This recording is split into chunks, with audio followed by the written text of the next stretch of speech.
Well, hello there.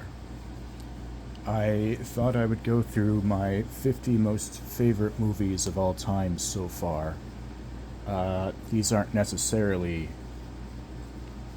movies I consider to be the greatest, although there is a lot of overlap with that. Movies that I consider to be objectively the greatest, they're not always going to be in my favorites. Like 2001 A Space Odyssey, I think, is one of the greatest movies ever made, but it's not even my favorite Kubrick film. It's not even my second favorite. So, blasphemous, I know. But, yeah, I thought I don't know why. I just felt like going through it. So, they're not in any particular order, but, except for the last 10. The last 10 will be the top 10 of all time for me. But Blade Runner, uh, I think, is one of the greatest sci-fi movies of all time. I think it is a fantastic movie. I've got the final cut here. I keep trying to buy every time I get the 5 disc set that has all the other versions of this movie, that have like the theatrical version and the international version. That disc that contains the original versions with the narration just don't seem to work for me. They always kind of fuck up like towards the end, and the discs are just unplayable. This actually happened to me 3 times, so I don't know what the hell's going on with that. One day I'll get a set that actually works, because that's I've been wanting to watch that version in its entirety for a very long time. But Blade Runner, yeah, great movie, amazing score by Vangelis, amazing cinematography. It's a highly influential movie for a reason. It's certainly, I don't know if it's my favorite Ridley Scott. Actually, it is my favorite Ridley Scott movie. Yeah, yeah, I like Ridley Scott, but aside from this and Alien, which is somewhere around here. It's not even Alien's not my favorite, so it's not in this list. Probably sacrilegious of me, but neither Alien nor Aliens. I can never decide which one of those two movies I like the most. Anyway, Taxi Driver is my favorite Scorsese film. It's a bit of a rough shape for this collector's edition I got off eBay years ago. I think it captures the isolation of Robert De Niro's character very well. The music is a nice, soft, dreamlike, trancy kind of jazz that I really vibe with, and the muted but also colorful cinematography is also fantastic. I would really like to get a different set at some point, because this one's in pretty rough shape. It was in rough shape when I got it. Sadly, I remember being disappointed by that, but I didn't have the heart to return it because I just really wanted this movie. A Clockwork Orange. I don't know what else needs to be said that hasn't already been said by all of my contemporaries and people before me. It's a fantastic movie. It's very disturbing. It's one of my favorite Kubricks, but it's not. It's not actually my all-time favorite. My favorite might surprise you. It might not. But this is pretty great. So, Bullet in the Head is, without a doubt, my favorite John Woo movie. It's it's like Deer Hunter, but somehow this affects me more than Deer Hunter. I'm not sure why. As fantastic as Deer Hunter was, this it does it for me. This edition's also a pretty nice set. It's got good picture quality, good sound. The subtitles, I remember being decent. So there's that.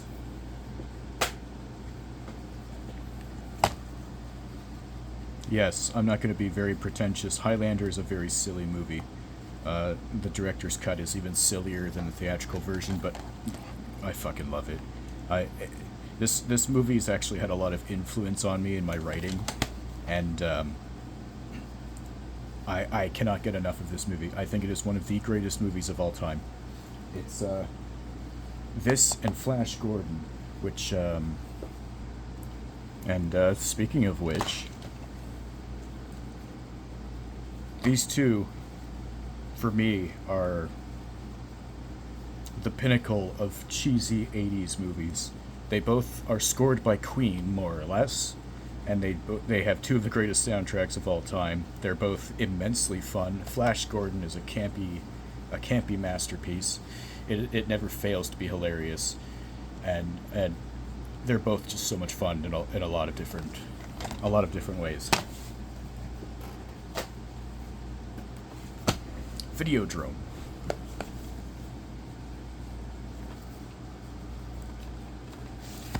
Now, I'm a big Cronenberg fan, but if there was any Cronenberg movie that I had to choose to take with me and leave the rest, it would be this one. The only one I actually don't really like very much would be The Brood, but that's just personal taste. I still think The Brood is a very fine movie, but it doesn't speak to me in any level.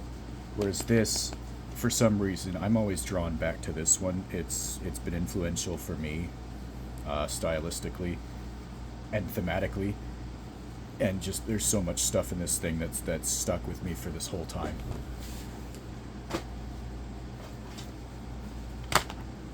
The original Nightmare on Elm Street. Now, I find this to be... It is a slasher movie, but it also has a lot of psychological elements that I really, really enjoy. And of course, it is a Wes Craven classic. It's one of Johnny Depp's first movies. And of course,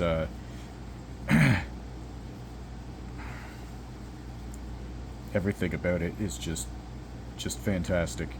Of course, Freddy Krueger is also amazing. Everything about this, there's very little to complain about here.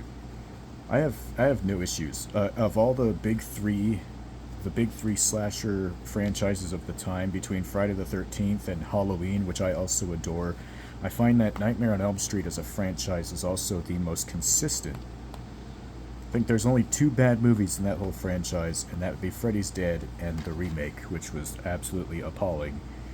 But God, this movie slaps. Now we've got Pulse here. Pulse touches on loneliness on the eve of the internet age for civilians or whatever. It does it in such a unique way that hasn't really been done before or done as well since. It's a very chilling movie, but it's also very sad. I don't really find it all that scary, aside from like a couple images here and there. A lot of people consider this to be the scariest movie of all time, or one of them, and they're valid for that. I do think it is a creepy movie, but I find it more psychologically fascinating than scary. It's probably the newest one on my list here is just Obsession. I fucking love this movie. The soundtrack sounds like something out of my childhood nightmares. I didn't think anything could tap into that kind of core emotional... Lost my train of thought. This thing is... There's not an original thing about this movie, but it's one of those examples that's done so well that it just excels at what it does, and it hits you in ways that you don't expect, even though you are expecting them at the same time. It's so good.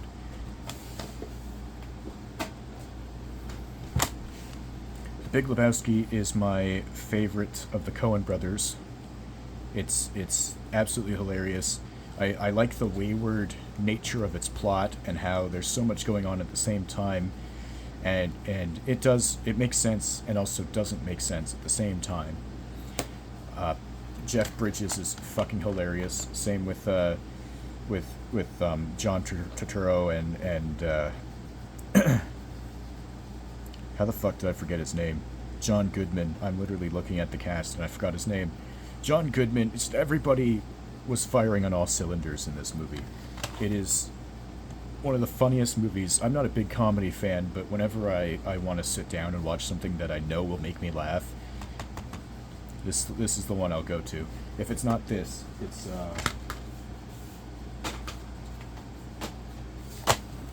Hot Fuzz. This is my favorite of the Cornetto trilogy. I like Shaun of the Dead as well. I think Shaun of the Dead is amazing. I'm not a big fan of The World's End, but this one is so tightly written. Every single joke lands, and whatever joke hits the first time, it's going to hit better the second time when they circle back to it later in the film. There's very few movies that are written this well and this tightly. I don't know how many times they went through this thing with a fine-tooth comb before they finally decided to film it, but it is genuinely a brilliant movie in ways that you wouldn't exactly expect unless you're very familiar with Edgar Wright. And Edgar Wright is a mixed bag for me personally. He is a flawed filmmaker. I'm not a big fan of a lot of his other stuff, but I do find this to be his best work by a long shot. Next we have Suspiria here. Suspiria by Dario Argento is a very colorful film that has some of the most spellbinding music in the whole giallo subgenre that I've seen so far. And I've seen quite a bit of them. I've seen a lot of Fulci, I've seen a lot of Argento, and a lot of Bava. And Suspiria is one of the best ones. I considered putting opera in this list as well. You're actually going to find, let's see if I can find it here. Got them all set aside here. Deep Red, also by Argento, of course. These two are Argento at his best, followed by opera, in my opinion. This is the uncut version, of course, because I don't like censorship, so I always try and find ways around that, unless it's absolutely necessary. Both of these are just fantastic. They've got great music. They've got fantastic mysteries, especially this one. It has some very brilliant set pieces. Suspiria is better more in the cinematography and the nightmare aspect of itself. Both are fantastic, though.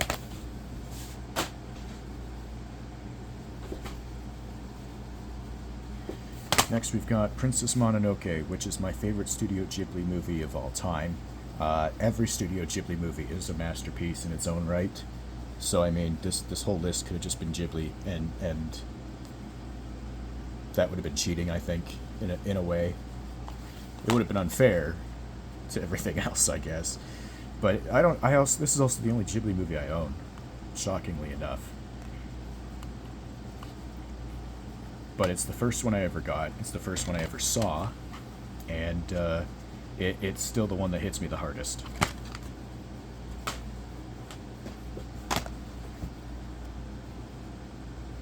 Man on Fire is a vastly underrated revenge movie, but honestly, my favorite part isn't even the visceral impact of the second half.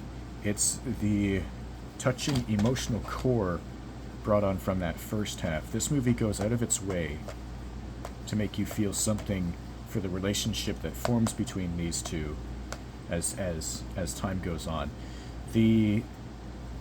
Most revenge movies are in a hurry to kill off or kidnap or get rid of the character that would ultimately serve as nothing more than the motivation for the main character to go on his rampage. Sometimes they'll get rid of them in 20 minutes, half an hour max. Not this one. This one spends about 45 minutes before it gets to that point. 45 to an hour. It is a spectacular movie, and it is I don't know how the critics shit on it so hard, but that's one of the reasons why you don't always listen to the critics. Because, my God, everything in this movie is great, from the music to the cinematography to the acting. Not even just from Denzel, who you expect to have fantastic acting from, but Dakota Fanning is probably one of the greatest child actors who ever acted, I guess.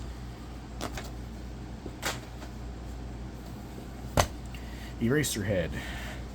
Probably my favorite David Lynch movie. It is extremely weird, but you already knew that, and if you didn't know that, you do now. This whole thing feels like a nightmare that's just sort of progressing in slow motion. Nothing about it makes sense at first, but my god, is it riveting. Everything that happens in it happens for a reason. Are they going to explain that reason? No. Do I think that it would benefit from explaining that? No, I don't. I think it is perfect the way it is, and it's in its own weird, eccentric, vague form.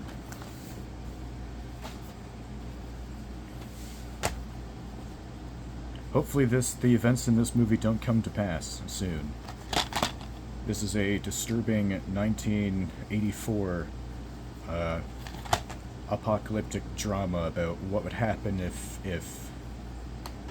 I can't remember if it was just the UK or if the entire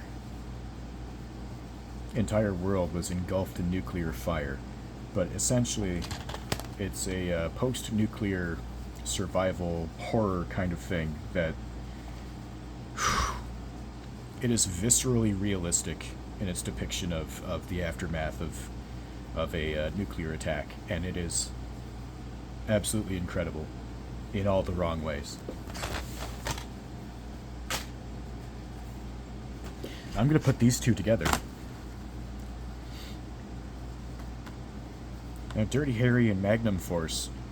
When Dirty Harry first came out, everybody thought that it celebrated fascism, fascist cop. And yeah, Harry is pretty unorthodox, and he'd probably be considered a fascist today. And matter of fact, he kind of is. He's more of a vigilante cop, but not quite. He kind of toes the line, I guess, is the best way to describe it. The way that he catches his criminals is very effective, but he doesn't follow the rules, which is the whole point. But what I really like about Magnum Force is how it addresses the audience's criticisms of the first movie directly and shows you how he would respond to actual vigilante cops. So I think these two pair together extremely well in ways that a lot of sequels don't. So I do recommend them both.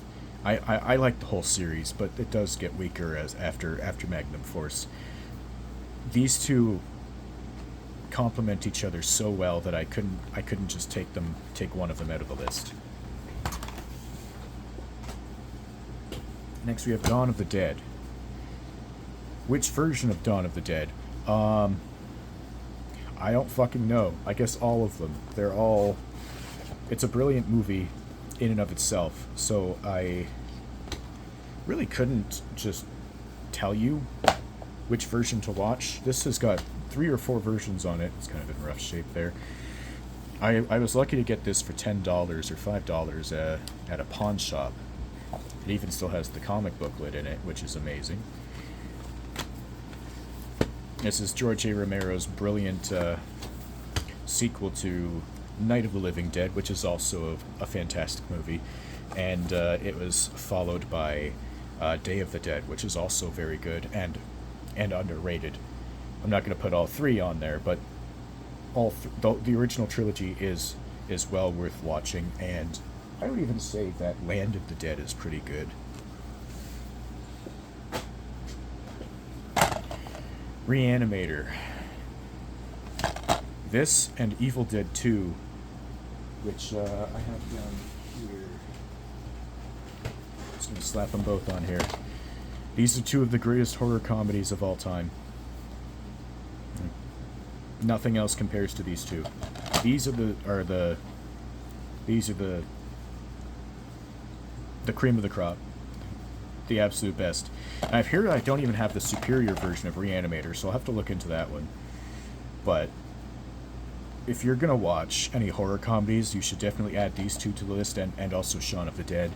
definitely watch these because they are brilliant in their depiction of not only comedy but horror as well. The original Candyman is one of the best horror movies to kind of the 90s. I don't feel like it's talked about enough, but it is highly regarded by its fans for a reason. Tony Todd is absolutely exceptional. Bernard Rose's direction is great. The music is by Philip Glass is absolutely fantastic. It's very memorable. Like the theme is playing in my head right now as I talk about this. It's unforgettable. The whole movie is completely unforgettable. It takes it kind of hits you with a 180 switch about halfway through that just throws you for a loop. It's a great movie. Definitely check that one out.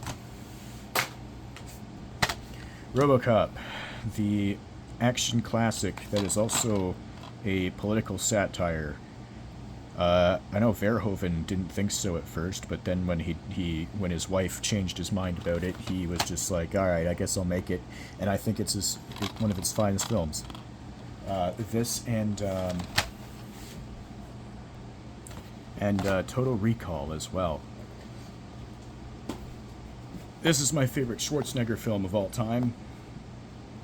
I think Terminator is underrated. I'm just going to say that right now. I know, fighting words. I don't really care for any of the Terminator films. I think they're fine films. The first two, maybe. I respect them greatly. But Total Recall, that's the one that does it for me. And RoboCop is just an exceptional movie. I still remember catching it on Teletoon way back in the day. Late night Teletoon. Back when they didn't even censor the swearing, I don't think. And if they did, I didn't notice because I was maybe 11 or 12 when I caught this. This movie blew my mind. My little 10-year-old mind when I caught this when I was up way past my bedtime. Stellar films. If you're going to watch a Verhoeven action classic, you should watch these two. My other favorite John Woo movie. This one's a lot dumber than people say it is, or how do I put it? It's very silly and unbelievable, but you don't really go into a John Woo movie expecting realism or believability. The action scenes in this movie are absolutely incredible. To this day, the stunt work and the pyrotechnics and the choreography, everything about it is still insane to this day. It has aged extremely well in that regard. The plot doesn't matter. The music is not very good, but fuck me, man. This it will never get old for me. My father fucking hates this movie.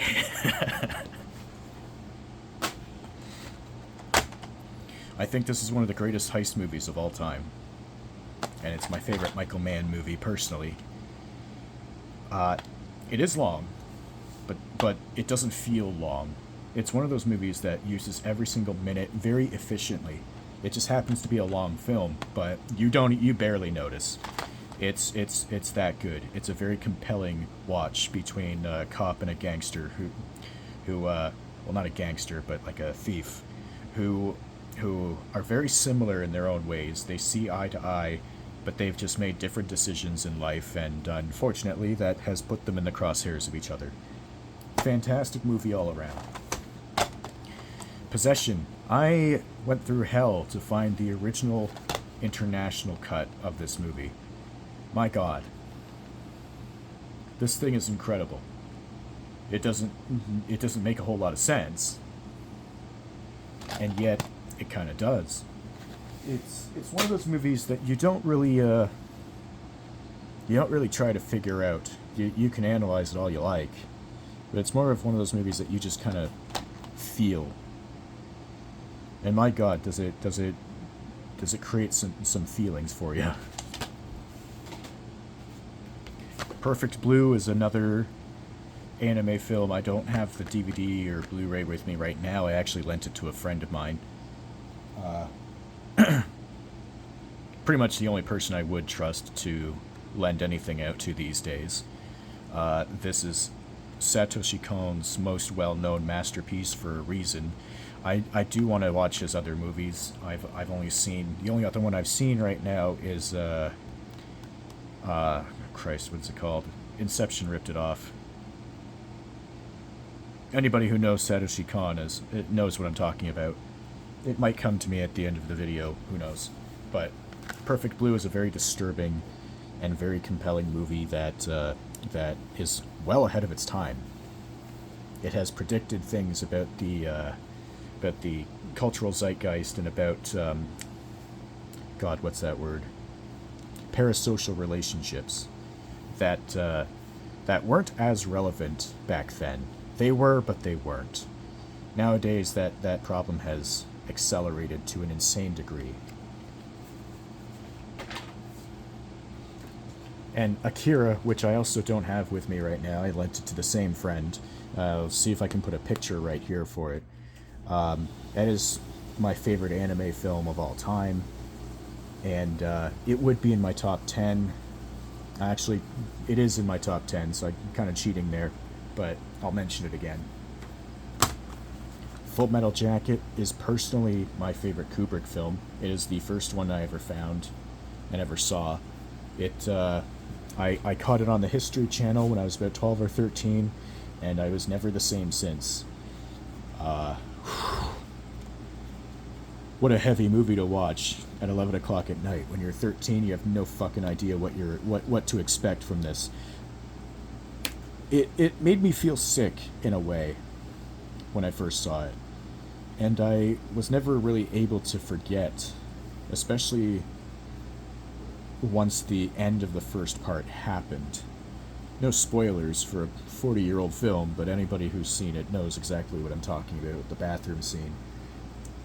This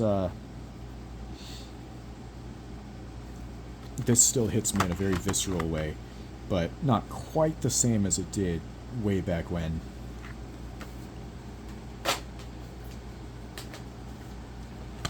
Kiss of the Dragon is the first R-rated movie I ever saw, and it holds a special place in my heart. It's one of my favorite Jet Li movies. It's kind of not in great shape. I think I was 9 when I saw this. Not the best thing to see when you're 9, but my older brother put it on, and for some reason my mom was okay with that because we were at our grandpa's at the time, so she just kind of let him do whatever. But this was a wild trip of a movie. It makes no fucking sense. None of it makes any sense, but it's a very charming movie in ways that a lot of movies just lack these days. GoldenEye is my favorite James Bond movie of all time. It's also my first one. I'm sure you're noticing a pattern where my first exposure to something tends to be my favorite, enduring all the other stuff that has come before or since, once I re-explore its origin and where it came from. I've seen every single Bond movie of all that's ever been made, except for the non-Eon movies. And GoldenEye just hits that sweet spot for me that none of the other ones do. I feel like it's one of those perfect... It is a stupid movie in many ways, but I wouldn't have it any other way. Everything about it, right down to the cinematography, the grain, the soundtrack, the action scenes, it's just... It holds a very special place in my heart. And also, Xenia Onatopp might be the reason why I've never had a stable relationship since I was 10, so make of that what you will.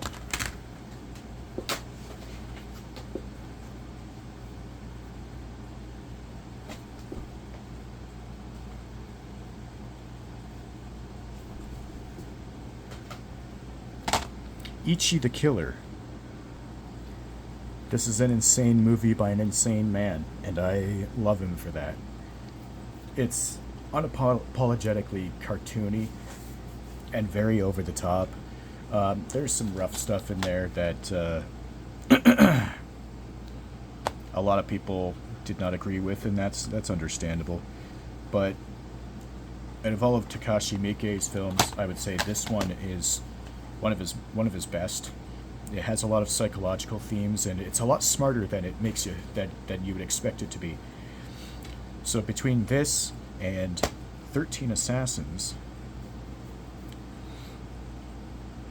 two of Miike's best films. I've seen maybe 20, 25 of Miike's films. I mean, the guy's done over 100 movies. I'm not watching all of those. A lot of his movies are trash, and a lot of his movies are in the middle. These two are his best. Audition is really good too, but it doesn't compare to these two for me. This one, especially, is a very compelling watch for a completely different reason. These are two completely different movies. You wouldn't expect them to be made by the same guy, which just goes to show how versatile Miike really is as a filmmaker. Sam Peckinpah's The Wild Bunch is a classic for a reason. It's my favorite of his. I've seen maybe 5 or 6 of his movies. I'd like to see more of them, but so far out of all of them, this one hits me the hardest, and it's the one I keep coming back to. The action scenes are fantastic, but it's the drama at the emotion and the emotional core of it, between its aging men and on both sides of the law, that really does it for me.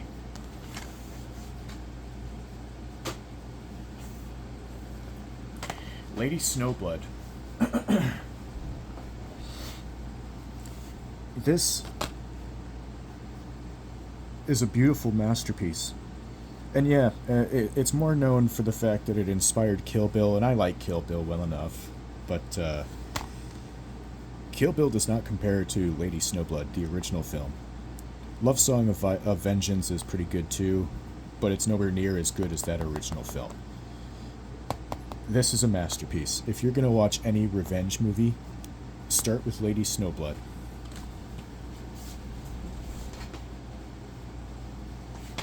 Or just watch Old Boy. I don't fucking know.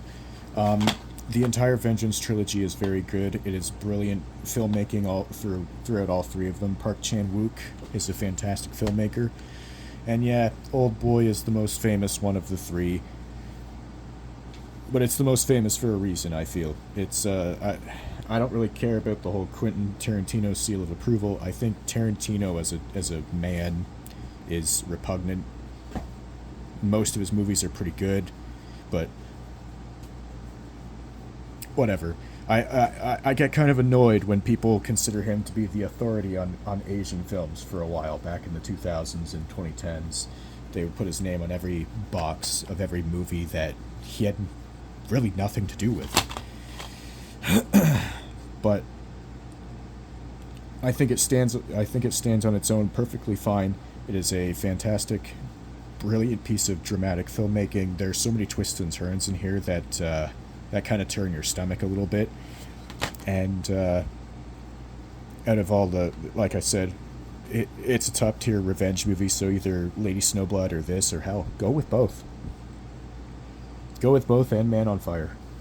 All three of them are brilliant. The Sword of Doom. Be forewarned that this doesn't really have an ending, but at the same time, how it ends is kind of fitting in its own way thematically. I'm not going to spoil how, but it is a bit of a confusing movie too. It's a bit hard to follow it in places because there's just so many moving pieces all at once. But it's vastly underrated, I find. I'm glad that it got a Criterion release, and it's got some a lot more recognition nowadays than it did before. The like Tetsuya Nakadai's performance in this, the way that he acts. Nakadai in general is unrecognizable in just about everything I've seen him in. He's a completely different person in every movie. And he does it so well, the way he transforms without really doing all that much. A lot of it's with his eyes. Brilliant movie, very violent. And just Toshiro Mifune's in here too, and you're going to see another movie, or a couple others that he's in as well. Like this one, Throne of Blood. To this day is the only Macbeth adaptation that I've actually seen, which might be sacrilege considering that I'm a writer myself. I have never read any Shakespeare. I haven't really watched any of the adaptations. My dad is big into Shakespeare, and he says that this is one of the finest adaptations of Macbeth in general, which is high praise from him because he's not much of an Asian film fan, but I've kind of eased him into that over the years. Same with anime. He hated anime when he was first exposed to it. When my brother and I were in our early teens, we would be watching Naruto, just stuff that an adult man would not really enjoy per se. I mean, a lot of adult males enjoy it. A lot of adults enjoy Naruto, and that's fine. But my dad grew up in a completely different circle, so he doesn't really care for stuff like that. And yeah, that's fair. Throwing up blood is excellent. Next is Innocence, which I'm just going to put right next to the original Ghost in the Shell. I think Innocence is vastly underrated. It has aged very well, considering all the AI bullshit that's going on these days. So it's aged well for all the wrong reasons. It's very, very topical. They both are, in their own way. The original Ghost in the Shell is the better film. It is also shorter. It hits right. It goes right for the jugular. Everything about these two movies is insanely brilliant. The animation in them both is very good, but for different reasons and for different thematic reasons as well.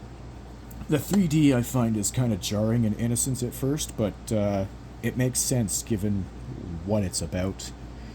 The original one is still one of the most influential and one of the first anime films that I ever saw, the first adult anime I ever watched. I think I was 12 or 13. I saw this and Akira in the same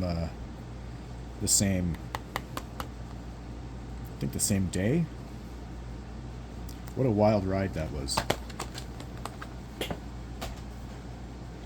Tetsuo the Iron Man is one of my all-time favorite movies as well. I think I'm going into my top 10 at this point, more or less. I know I said maybe top 50 movies, but it's probably more like 53, 54, whatever. This is a wild ride of a movie. It's I've drawn so much fan art for this thing, and I'm gonna draw more fan art. Everything about it just feels right. It just hits right from the sound design, the music, the visuals, the effects. This was done somewhat cheaply, but it does not look like a cheap film. It just feels like a nightmare for about 50 minutes long. Redline, it's a shame that this bombed at the box office, because it is a brilliant movie. The animation is fast and furious, of course, pun intended. Everything about this thing it's one of the most energetic animated films ever made. And it's got an emotional core as well that you don't expect from these things. I find that a lot of movies that are known for being wild, insane, batshit, crazy rides have these psychological and emotional arcs that people don't expect in the writing. They just expect like a hollow experience. Redline is not like that. Redline has got multiple layers. It's got multiple stories going at the same time, and it's a masterclass of visual storytelling without you even realizing it. Scarface. My favorite gangster movie of all time. I think it trumps Goodfellas. I think it trumps Casino. I even like it more than all the Godfather movies put together. I'm sorry to say. But I'm also not sorry, because this movie fucking kicks your ass. It kicks my ass. The music is incredible. Giorgio Moroder, I have a hard time saying his name. I have his score on my phone that I listen to quite often. It's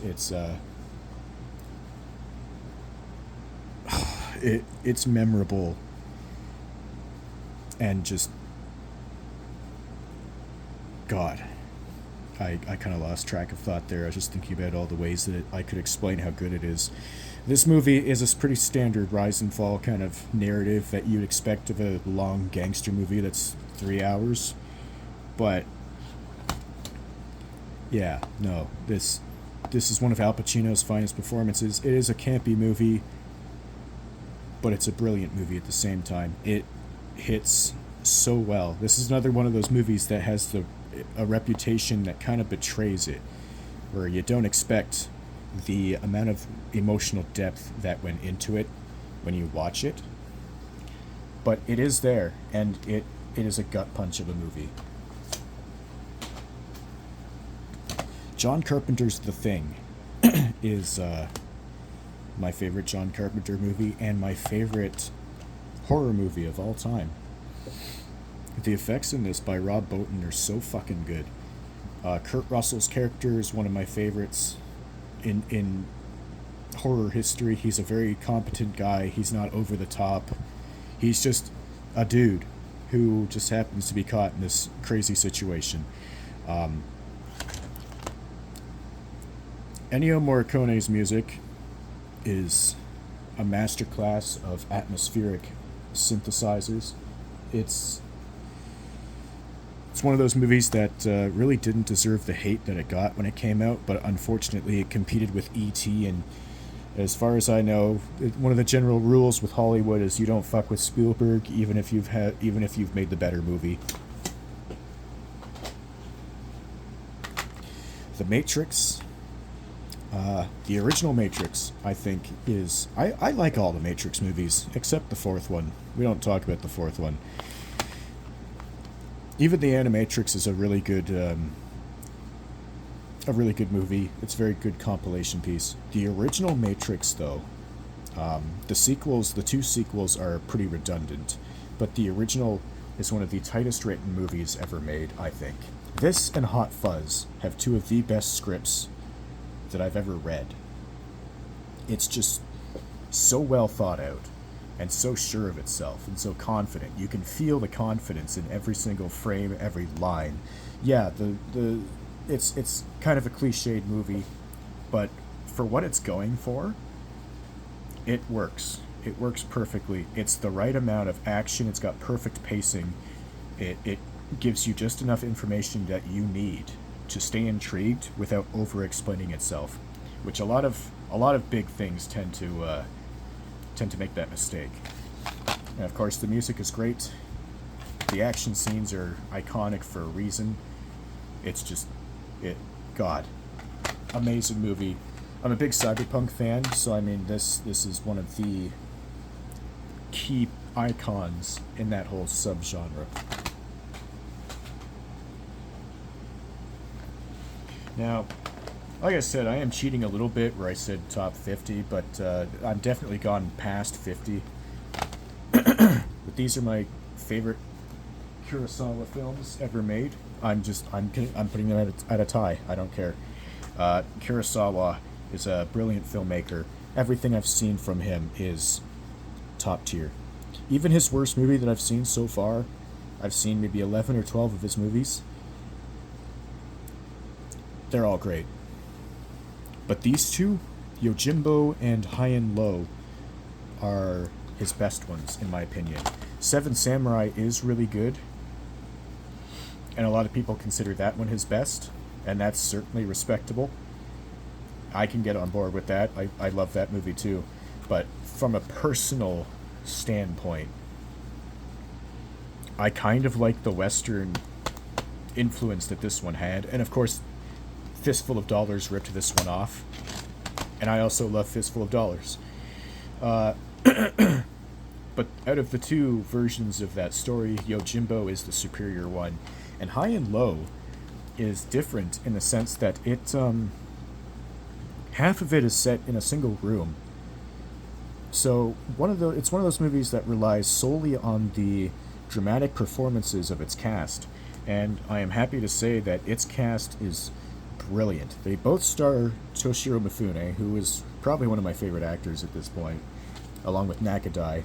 and several other actors from several other things.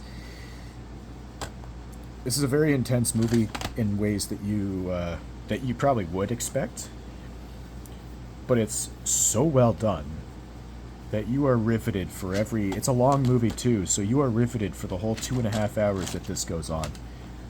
Absolutely incredible. There's I'm not going to spoil anything about it because it's one of those things that you just need to see. There's even a scene that's just, it feels like it's straight out of a horror movie, and it works so well.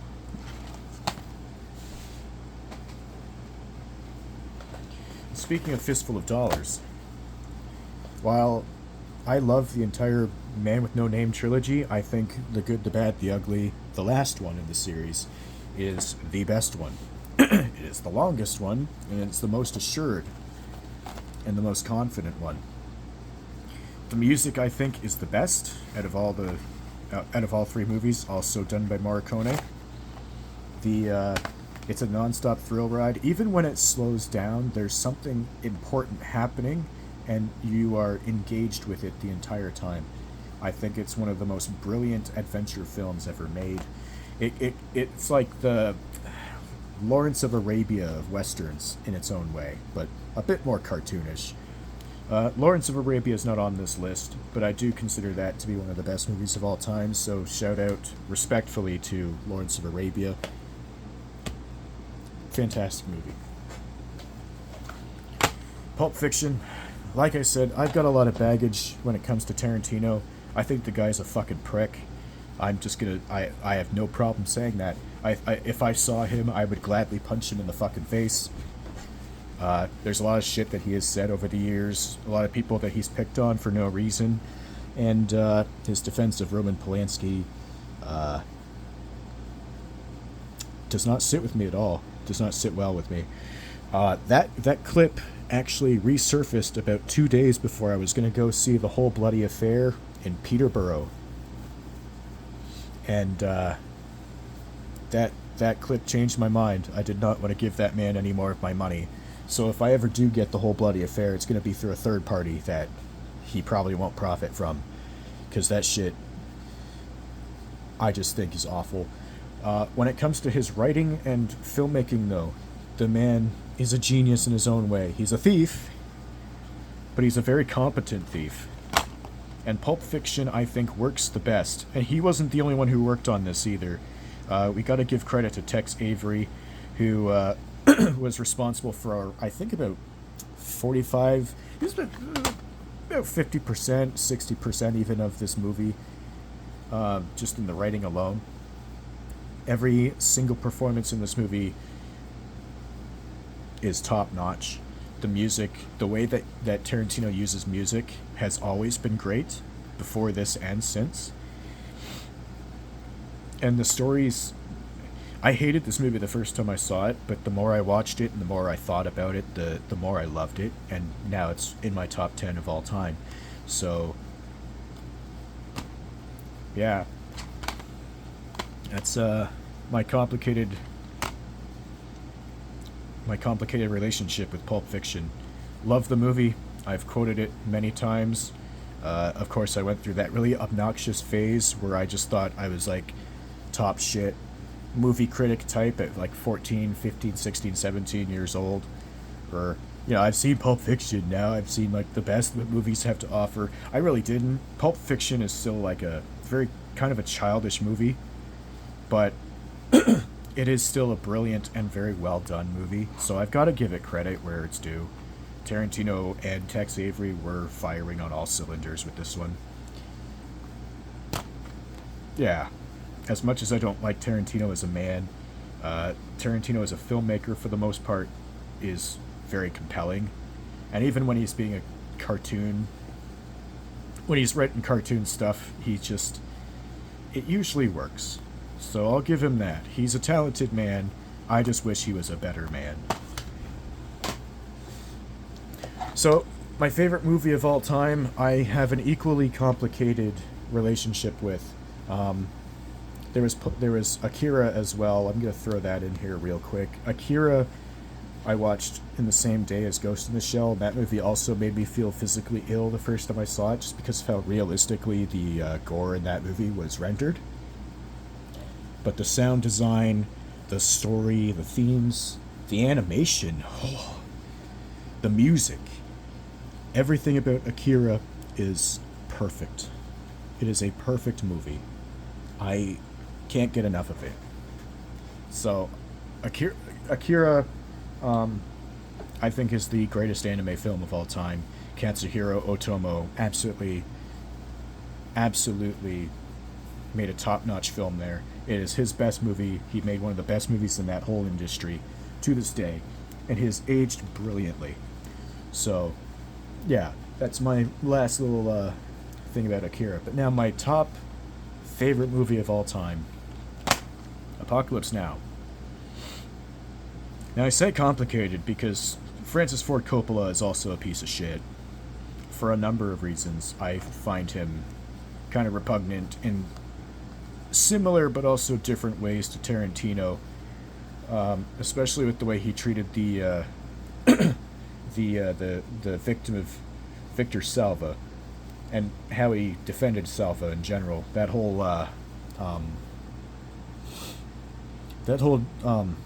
Fuck, I can't remember what it's called. It's not Ginger Snaps, it's that other one.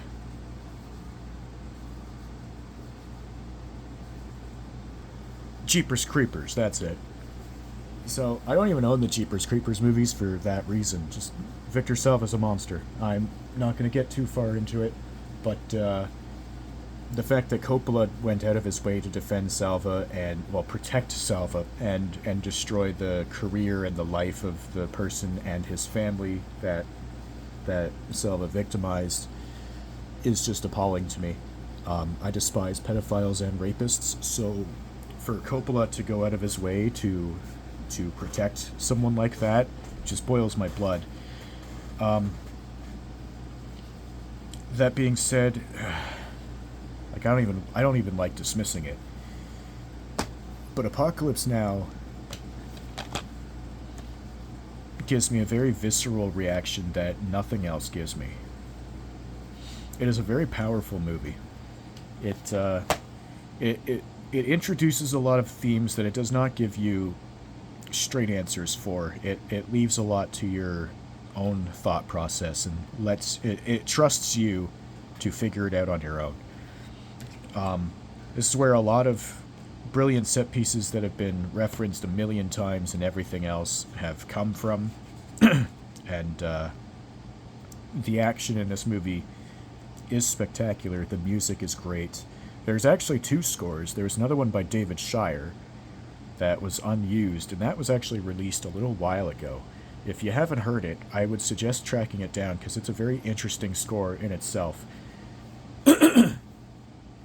So, both musical scores for this movie are well worth listening to. The acting in this is fantastic. Everything about this is pure chaos. It is a descent into hell. Everything about it just... you can feel the tropical heat coming out of this thing. A lot of people argue over the final cut and Redux. I haven't seen the final cut yet. I like Redux, but Redux does go on for too long. I do think that this is the tighter version and the better version to watch. I might change my mind if I see the final cut. I might not. But for now, this is the definitive version for me. I mean, I'm a big fan of this movie. I own 3 different copies of it. I've got this, Redux. I've even got the 5-hour work print version, which is insanely long. It's 5.5 hours. I have not watched the work print in its entirety to this day, but one day maybe. As much as I don't like Coppola as a person, he was at the top of his game in the 70s, and this was like his magnum opus. Everybody loves Godfather Part 1 and 2, and those are very good. Same with The Conversation's good too. But for me, Apocalypse Now is the greatest Vietnam movie. It's one of the greatest war films. And I know there's a lot of debate between whether or not this is an anti-war film or not. Personally, with how horrific it depicts the war and everything in it, and how it depicts human nature, I would say that it's a very compelling argument for anti-war, but like I said, it leaves everything up to your own judgment, which I think is the point of the whole thing. Yeah, so I guess that's it, really. That's my list. If you want to let me know what you think, if you disagree with anything, well, I mean, it's my favorites. I don't, like I said, these aren't movies they aren't all movies I consider to be the greatest of all time, aside from a few here like Apocalypse Now and Akira or Yojimbo. Um, Give me your list. I want to read your list. That would be cool. Uh, at the end of the day, we're all movie fans, and I'd be interested to see what you think. I guess that's it for now. Bye bye.